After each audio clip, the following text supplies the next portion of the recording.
ดมาเป็นคนบ้านดงบ้านป่าอาศัยพื้นให้พื้นนาเป็นที่ทำมาหากินคอยคำลงแลนนั่งแยงนกกาโบยบินสายลมแผ่วพัดมาได้ยินไม่ไผ่สีกันสวรรค์บ้านนาความหูที่มี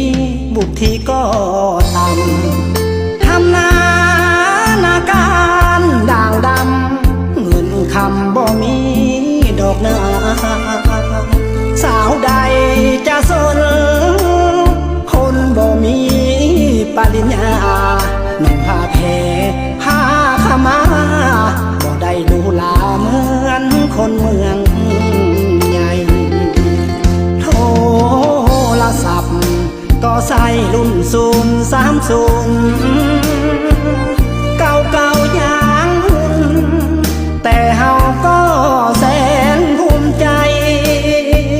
ตามภาษาคนจนบ่มีรถใหญ่เรื่องไฟแสงสีเมืองศรี